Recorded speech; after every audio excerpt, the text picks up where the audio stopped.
Hello दोस्तों, कैसे हैं सब। मेरा नाम है हिमांशु और मैं स्वागत करता हूं आप सबका आपके अपने चैनल कॉमिक वर्ल्ड पर। तो चलिए दोस्तों, शुरू करते हैं राज कॉमिक्स में परमाणु और शक्ति का कॉमिक विशेषांक परमाणु शक्ति। और इस कॉमिक्स की डिमांड करी है मिस्टर सौरभ बिसोई ने। तो चलिए दोस्तों, शुरू करते हैं इसका दूसरा भाग। उसके बाद मैं वहां नहीं रुकी। फिर एक स्थान पर उस अजीब गरीब परछाई ने मुझे घेर लिया और उस परछाई के हमले के बाद मैं बेहोश हो गई। होश आया तो आप मेरे सामने थी। अभी वह रहस्य विनय के सामने पहुंचा था कि ममता वहां पहुंची कैसे। वह प्रकाश में शक्ति कौन थी। अब वहां रुकना उसे व्यर्थ ही लगा था, जबकि ममता के चेहरे पर असमंजस के भाव थे। समझ में नहीं आता कि उस परछाई ने मुझे जिंदा कैसे छोड़ दिया। चंदा परेशान थी। ममता, मौजूदा हालात में मुझे तुम्हारे घर में पनाह लेनी चाहिए या नहीं, क्योंकि मेरा तुम्हारे सिवाय अब दुनिया में कोई अपना नहीं रहा। आप मेरे साथ मेरे घर पर रहेंगी। मेरी सहेली शीना भी यही रहती है। लेकिन ममता, दिनेश को मेरे जिंदा होने की बात पता नहीं चलनी चाहिए। मैं उस हत्यारे की शक्ल भी देखना नहीं चाहती। इधर छोर की असफलता से जैसे पागल हो उठा स्वामी चंद्रकाल। क्या छोर उस छोर उस लड़की को ला पाने में असफल हो गया? असंभव। कौन है वो लड़की? मेरी आंखें उसे पहचानने में धोखा नहीं खा सकती। वो मेरी बहन ममता पाठक थी। मेरी सौतीली बहन ममता, जिससे मेरी कभी नहीं बनी, इसलिए वो मुझसे अलग ही रहती है। दिनेश पाठक के जहन में फुलझड़ियां सी छूट रही थी। लेकिन अगर वो इस प्रकार मेरी जासूसी कर रही है तो उसके पीछे एक ही कारण हो सकता है, और वो ये कि उसे मेरे काले कारनामों की भनक लग चुकी है। और अब वो मेरे फोटोग्राफ्स खींचकर मुझे कानून के कटघरे में पहुंचाने के चक्कर में होगी। लेकिन मुझसे दुश्मनी उसे बहुत महंगी पड़ने वाली है। मैं उसका सिर ऐसे ही कुचल डालूंगा। डेथ वैली में तड़पा तड़पा कर मारूंगा मैं उसे। दिनेश का शिकंजा ममता पर कसने जा रहा था। स्प्रे। ओह, ये मेरी शिकार नहीं। उसने दूसरे कमरे में झांका। स्प्रे। ये भी मेरी शिकार नहीं है। ममता उस वक्त अपने डार्क रूम में मौजूद थी। मिस्टर दिनेश पाठक, कल जब अखबारों में ये फोटोग्राफ छपेंगे तो तुम्हारा सफेद पोष चेहरा अपराध की शर्म से काला हो जाएगा। स्प्रे। काला सिर्फ तुम्हारा चेहरा होगा, मौत के रंग से। ओह गॉड। ममता को सोच पाने से पहले ही बेहोश होकर लुढ़क गई। जबकि इधर इंस्पेक्टर विनय के लिए आज का दिन बहुत भागदौड़ वाला साबित होने वाला था, क्योंकि इंटरपोल से दिल्ली पुलिस हेडक्वार्टर और वहां से यह खबर पहुंच रही थी इंस्पेक्टर विनय के पास। हमने एयरपोर्ट से ये सूचना भिजवा दी है, तुम भी फौरन वहां पहुंचो। Yes sir. उस खबर को सॉरी 2 करोड़ रुपए मूल्य का सोना आज फ्लाइट नंबर 747 से दिल्ली शहर में प्रवेश करेगा। हमने एयरपोर्ट ये सूचना भिजवा दी है, तुम भी फौरन वहां पहुंचो। Yes sir. उस खबर को सुनने के बाद इंस्पेक्टर विनय एयरपोर्ट पर अपना जाल फैला चुका था। आपकी सूचना मिलने के बाद हमने सब चेक कर लिया है, मगर हमें सोना कहीं नहीं मिला। मुझे इस विमान से आने वाले यात्रियों और पूरे लगेज की लिस्ट चाहिए। ये लो। लिस्ट में एक नाम देखकर इंस्पेक्टर विनय के जबड़े सख्ती के साथ भिज गए। Heart scanning machine for Swami Chandrakal, चरित्र बेल hospital bags, AC washing machine. सोना मिल गया। मुझे उस मशीन के पास लेकर चलो जिसे हॉस्पिटल के लिए लाया गया है। सॉरी इंस्पेक्टर, एक मरीज की जान बचाने के लिए उस मशीन की जरूरत हॉस्पिटल को फौरन थी। स्वास्थ्य मंत्री की प्रार्थना पर हमने उस मशीन को ही सबसे पहले चेक करके जाने दिया है। Oh no. मगर बात क्या है, उस मशीन में सोना नहीं था। मगर वायरलेस शायद उसी की प्रतीक्षा कर रहा था। हेलो इंस्पेक्टर विनय, तुम्हारे लिए किसी शीना का अर्जेंट मैसेज है। और मैसेज ही ऐसा था कि इंस्पेक्टर विनय की जीप तेजी के साथ ममता के घर की ओर दौड़ पड़ी थी।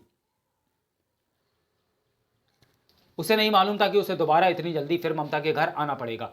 ओह, ये सब कैसे हुआ? और ये भी कि सॉरी, होश में आने के बाद शीना और चंदा ने जो कुछ देखा था वो बता दिया। और ये भी कि उसके बाद से ही ममता गायब है। ओह। ममता इस वक्त दिनेश पाठक के काले कारनामे उजागर करने के लिए उसके पीछे लगी हुई थी। उसे गायब करने में उसी का हाथ हो सकता है। इसका मतलब उसकी जान खतरे में है। ओह, ये क्या?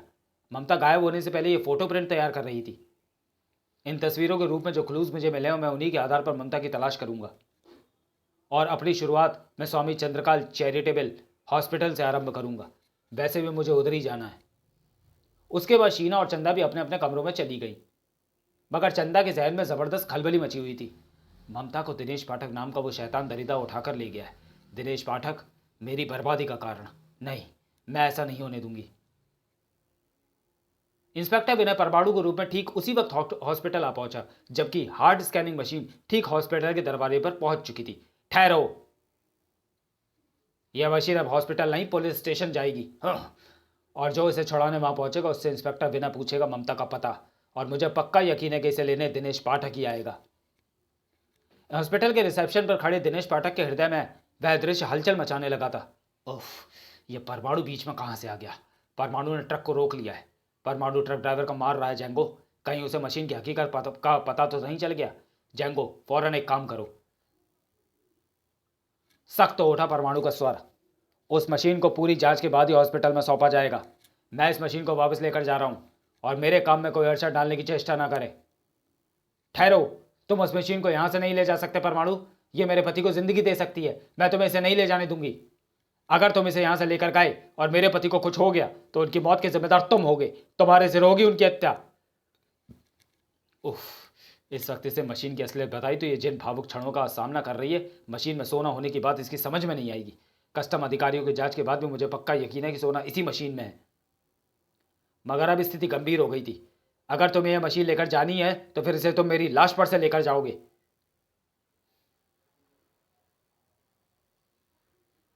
जेंगो ने वहां पहुंचकर भड़का जन आक्रोश। यह अन्याय है। अंदर ऑपरेशन थिएटर में किसी की जान उस मशीन से बच सकती है जिसे परमाणु लेकर जा रहा है। यह हत्या होगी।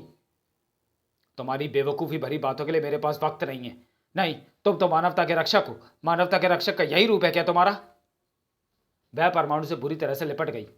अगर मानवता के रक्षक का यही रूप है तो फिर तुम भी आज उस औरत का असल रूप देखोगे परमाणु, जो सत्यवान को यमराज के शिकंजे से खींच लाया था। शायद मेरे उड़ने से घबरा कर ये मुझे छोड़ दे। आह, हे देवी, मदद कर मेरी। आह! जबकि ठीक उसी पल भीड़ में खड़े दिनेश पाठक के हाथ में नजर आई उस पिस्टल से छूटा खामोश अंगारा जा दसा उस स्त्री की पीठ में। आह! पिस्टल पर साइलेंसर फिट है। गोली चलने का पता नहीं चलेगा और मेरा भी काम हो जाएगा। दहल गया परमाणु भी। आह! इसे गोली किसने मार दी? पीड़ित स्त्री की उस आह पर किसी के जहन में जैसे बिजलियां सी कौंध गई। ओह, वह पुरुष उस स्त्री पर अत्याचार कर रहा है। प्रकाश की गति के साथ वहां पहुंची प्रकाश की वह अद्भुत किरण। शक! न सिर्फ आ पहुंची थी बल्कि ताक! उस ये तो वही है। ममता को इसके घर इसी ने तो नहीं पहुंचाया था। उसके पलक झपकते ही वहां हुए आगमन ने परमाणु को उसके एक प्रश्न का उत्तर अनायास ही दे दिया था। एम्बुलेंस से टकराकर नीचे गिरने से पहले ही परमाणु हवा में कलाबाजी खाकर खड़ा हो गया। ठहरो, कौन हो तुम? तुम मुझ पर आक्रमण क्यों कर रही हो? क्योंकि तुमने एक स्त्री को लहूलुहान किया है और शक्ति ऐसे पुरुषों के हाथ तोड़ डालेगी। परमाणु की आंखों ने उस वक्त जो दृश्य देखा उसे देखकर वह ठगा सा खड़ा रह गया। ओ गॉड! लोहे का पूरा गेट पिघलकर इसके दाएं हाथ में समा गया। परमाणु क्या जानता था कि वो किससे लड़ रहा है? उस शक्ति से जिसके दाएं हाथ की हथेली में विश्व की सताई सभी स्त्रियों के आक्रोश की ऊष्मा भरी थी, जो न सिर्फ किसी भी धातु को पिघलाकर जज्ब करने की ताकत रखती थी बल्कि उस धातु को मनचाहे शस्त्र में इस्तेमाल भी कर सकती थी। उफ, ये क्या! इसकी उसी हथेली से लचीले लोहे की पतली सलाखें निकलकर स्प्रिंग की भांति मुझसे आ लिपटी हैं। मुझे इस कैद से इस कैद से मुझे प्रोफेसर ही निकाल सकते हैं। एक जबरदस्त शक्ति से तुम्हारा मुकाबला है परमाणु। परमाणु के जहन में गूंज उठी प्रोफेसर की आवाज। मगर इसकी और तुम्हारी बातों से मुझे ऐसा आभास हो रहा है कि तुम दोनों ही किसी जबरदस्त गलतफहमी का शिकार हो गए। ठहरो, उस पर आक्रमण मत करो। यह तुम्हें उस औरत पर गोली चलाने का जिम्मेदार मानकर ही तुम पर हमला कर रही है। पर वह गोली मैंने नहीं चलाई। ठीक उसी पल शक्ति की हथेली से निकलकर प्रकाशीय शक्ति का वह तीर परमाणु के कंधे में आ धंसा। खच! इसके प्रहारों से बचो परमाणु और इसकी गलतफहमी दूर करने की चेष्टा करो। उफ! परमाणु की छाती पर टकराई एक औरत की टक्कर। उफ! ये तो कुछ भी सुनने को तैयार नहीं हो रही। मानवता का रक्षक था परमाणु। इस पर परमाणु शक्ति का वार करता हूं। नारी की रक्षक थी परमाणु। जुर्म के लिए विध्वंसक था परमाणु, मगर विश्व में सबसे विध्वंसक रूप में पैदा हुई थी शक्ति। ओह, ये तो अपनी शक्ति से मेरी परमाणु बेल्ट को क्षतिग्रस्त किए दे रही है। परमाणु ऊर्जा का रूप था, मगर शक्ति तो खुद एक ऊर्जा थी। ठहरो, मैं कहता हूं, यह आक्रमण बंद करो। हमारे शक्तिशाली आक्रमण से आसपास का वातावरण जहरीले विकिरण से प्रदूषित हो सकता है, जिससे लोगों के स्वास्थ्य का बुरा असर पड़ेगा। उस औरत को गोली मारकर घायल मैंने नहीं किया। तुमने गलतफहमियां बिना कारण जाने मुझ पर हमला कर दिया। तुम्हारे हमले से बचाव के लिए मुझे भी वार करने पर मजबूर होना पड़ा। सब जानते हैं कि मैं अपराध का दुश्मन परमाणु हूं। मैं बेवजह उस स्त्री पर गोली चलाने की हरकत कर ही नहीं सकता। मैं तो स्वामी चंद्रकाल चैरिटेबल हॉस्पिटल के लिए लाई गई उस मशीन को अपने कब्जे में लेना चाहता था, जिसमें मुझे विश्वास है कि सोना लाया गया है। अगर उस स्त्री को तुमने घायल नहीं किया तो फिर किसने किया था? वह जो भी, उसे मैं बहुत जल्दी पकड़कर कानून के सुपुर्द कर दूंगा। अरे, शक्ति कहाँ गई? नहीं, वह जो भी है उसे सजा मैं दूंगी। परमाणु मशीन के निकट पहुंचा ही था कि उसकी निगाह जमीन पर स्थिर हो गई। अरे ये क्या है? परमाणु ने झुककर उस चमकती चीज को उठाया। ये तो कोई बोल्ट है जिसके ऊपरी सिरे पर लोहे के रंग का पेंट किया हुआ है, जबकि वास्तव में यह बोल्ट सोने का है। यह मशीन से उस वक्त गिरा होगा जब मेरा प्रहार ट्रक से टकराने से मशीन जमीन पर गिर गई थी। उस एक पल में ही परमाणु के दिमाग के सभी खिड़कियां दरवाजे फटाक से खुलते चले गए। ओह, पता चल गया कि मशीन में गोल्ड किस रूप में स्मगल किया गया है। यानी कि ऑपरेशन में इस मशीन का प्रयोग नहीं किया जा सकता, क्योंकि दरअसल यह मशीन ही सोना है जिस पर पेंट करके इसे मशीन का रूप दे दिया गया है। और यह काम दिनेश पाठक के अलावा किसी और का नहीं, यानी कि वो इस मशीन को प्राप्त करने की पूरी पूरी कोशिश करेगा। तो फिर तो मशीन को पुलिस स्टेशन में ही लेकर जाऊंगा। इंस्पेक्टर को भला परमाणु की इस बात में क्या एतराज़ हो सकता था। यह शक्ति आखिर थी कौन जो अद्भुत तरीके से आई और अद्भुत तरीके से चली गई। मैं परमाणु के साथ रहकर दिनेश पाठक तक पहुंच सकती हूँ। परमाणु इसलिए मशीन को खुद पुलिस स्टेशन लेकर जा रहा है क्योंकि उसे पूरा यकीन होगा कि राम ही दिनेश पाठक जैसे हत्याने की कोशिश करेगा, क्योंकि उसके पास है छोर जैसा शैतान। खतरे को भाग गया था परमाणु भी। ओह, यह परछाई तो ट्रक को नीचे खींच रही है। मुझे फौरन ही ट्रक को नीचे लाना होगा, क्योंकि अगर मैंने इस परछाई पर काबू पा लिया तो फिर मुझे फौरन ही दिनेश पाठक का पता मिल सकता है और ममता का भी। मगर जब तक मुझे इस परछाई का रहस्य पता नहीं चल जाता, मैं इससे निपट कैसे पाऊंगा, क्योंकि मेरे प्रहारों का इस पर कोई असर नहीं हो रहा, जबकि ये चाहे तो मार मार कर मेरा शरीर सुझा दे। फड़ाक! छोर की परछाई तो परमाणु की आत्मा तक को भी सुझाने का इरादा रखती थी। भड़ाम! उफ, बाल बाल बचा। मगर बचा कहाँ था परमाणु। परछाई ने उड़ते हुए परमाणु की टांगें ही जो पकड़ ली थी। अरे, इसने तो लंबी होकर मेरी टांगें पकड़ ली। परछाई कितनी लंबी हो सकती है।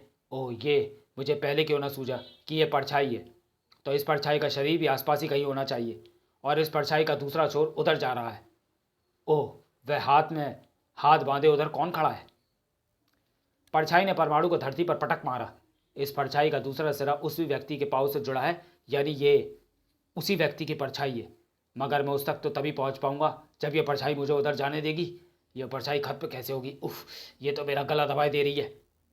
परमाणु की इस दुविधा को कोई फौरन समझ गया था। इसे खत्म करना करेगा शक्ति का सूर्य सा चमकता प्रकाश, जो शैतान पर 90 डिग्री बनाता हुआ पड़ेगा। जैसे सूर्य बिल्कुल सर पर ही हो तो परछाई नहीं बनती, ठीक उसी प्रकार इसकी परछाई भी नहीं बनेगी, यानी टल जाएगा परमाणु पर से परछाई का खतरा। ओह, परछाई एक कहाँ गायब हो गई। और ये तेज प्रकाश उसी शक्ति का है। इसी के कारण परछाई गायब हुई है। मगर अब मैं शैतान को जिंदा नहीं छोड़ूंगा। परमाणु के उस शक्तिशाली प्रहार से छोर के पांव जमीन पर से उखड़ गए। था परमाणु की उस अति बलशाली किक ने छोर के जहन में सौर मंडल का सा वातावरण पैदा कर दिया। थाक! मेरी परछाई। तेज प्रकाश के कारण परछाई नहीं बन रही। अपनी पूरी शक्ति संजोकर खड़ा होने की असफल चेष्टा की छोर ने।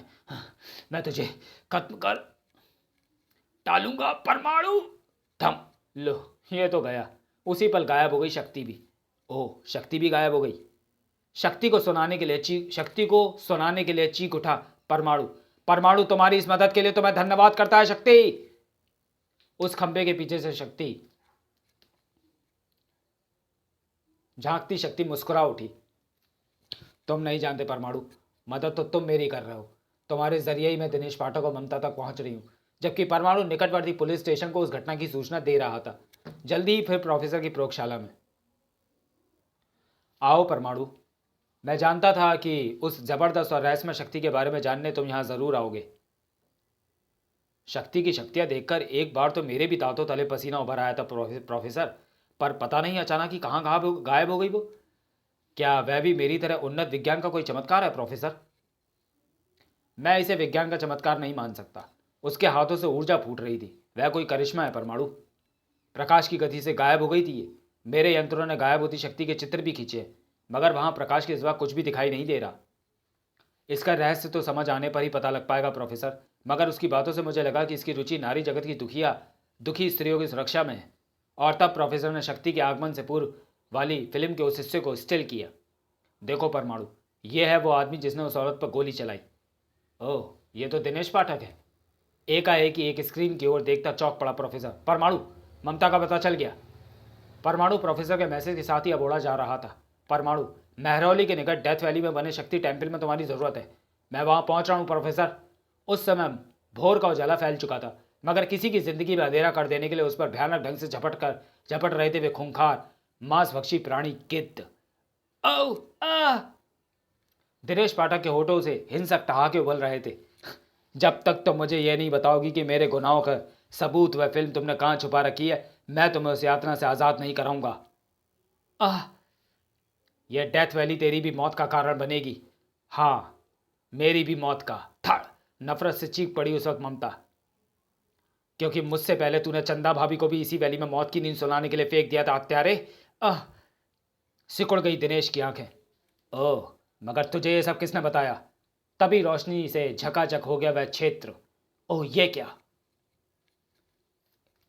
इसे तेरे जुल्म व गुनाहों की कहानी मैंने सुनाई हत्यारे। मैंने यानी चंदा ने, जिसके माथे की बिंदिया को नोच कर तूने इसी मौत की घाटी में फेंक दिया था। दुनिया में अगर कोई सबसे बड़ा पापी होता है तो वो वही होता है जो नारी पर जुल्म ढाता है। नारी के दिल से निकली एक भी बद्दुआ इंसान को तबाह कर देती है दिनेश पाठक। तेरे लिए भी किसी नारी के दिल से बद्दुआ निकली है, और देखा, आज तेरी तबाही तेरे सामने है। खत्म कर दो इसे, इससे पहले कि उनकी गनें गोलियां उगल पाती। उफ। शक्ति का बेचंडी रूप वाकई दिनेश को चमत्कार कर देने वाला था। मैं तुझे गोली मार दूंगा, थाए थाए। दिनेश पाठक, गोली भी मुझे नहीं मार पाएगी, क्योंकि मेरे पास तेरे जैसे जालिमों की 27 सैकड़ों स्त्रियों के आक्रोश की ऊष्मा है, जो गोलियों को भी राख में बदल देती हैं। ये देख। इधर ममता उन खूनी गिद्धों से जूझ रही थी। Quack quack. मुझे अपनी टांगें चलाते रहना चाहिए, वरना ये गिद्ध मेरी जिंदगी का क्लाइमैक्स कर देंगे। दिनेश पाठक की जिंदगी की फिल्म का क्लाइमैक्स चल रहा था। शैतान, गौर से देख इस सूरत को, अपनी मौत को पहचान ले। दांत भींचकर दबे दबे से स्वर में गुर्रा पड़ी थी शक्ति। पहचान की इस मस्तक से तूने कोई बिंदिया नोची थी। पहचान की इस कोख की तूने हत्या की थी। चंदा, तुम जिंदा हो, पर तुम्हारा ये रूप। चंदा नहीं, अब मुझे शक्ति कहकर पुकार हत्यारे। चंदा का तो तूने खून कर दिया था, अब शक्ति तुझे खत्म करेगी। नहीं, मुझे माफ कर दो चंदा, तू क्षमा के योग्य नहीं है दिनेश पाठक। देख देख, मां शक्ति की तीसरी आंख में तूफान मचने लगा है। ज्वालामुखी सी सुलग उठी है ये। और ऐसा तभी होता है जब किसी भीषण पापी से इस आग का सामना होता है। शक्ति की आग से आजाद हो गई तबाही। गूंज उठी तब दिनेश पाठक की चीख। भूखे गिद्धों को भोजन मिल गया था। Quack quack. जबकि ऊपर हाथ बढ़ाओ।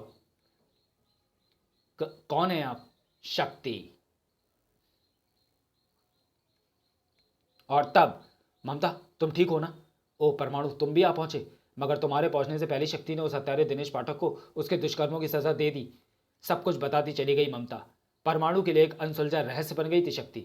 इसका मतलब वह किसी नारी को संकट में महसूस करते ही वहां उसकी मदद करने पहुंच जाती है। तब ममता उसे बताती चली गई स्वामी चंद्रकाल के विषय में भी। अब शेष काम परमाणु को इंस्पेक्टर विनय के रूप में ही करना था, यानी चंद्रकाल आश्रम पर छापा मारने का। और अब सब कुछ इतना अचानक हुआ कि किसी को भी संभलने का कोई अवसर नहीं मिला। छापे के दौरान न सिर्फ चंद्रकाल ही मिला, बल्कि प्रदर्शनी स्थल से चुराए गए हीरे भी मिल गए। बहुत प्रवचन किए स्वामी जी। बाकी के प्रवचन जेल के कैदियों को मैं कहना। बोल जय भैरव, जय भैरव। उधर चंदा घुटनों में मुंह छुपाए सिसक रही थी। भगवान किसी को यह दिन न दिखाए कि अपने हाथों से किसी स्त्री को अपना सुहाग नोच फेंकना पड़े। समाप्त। तो चलिए दोस्तों, वीडियो को यहीं समाप्त करते हैं और मिलते हैं राज कॉमिक्स में किसी अगली कॉमिक्स में अगले वीडियो में। तब तक के लिए धन्यवाद।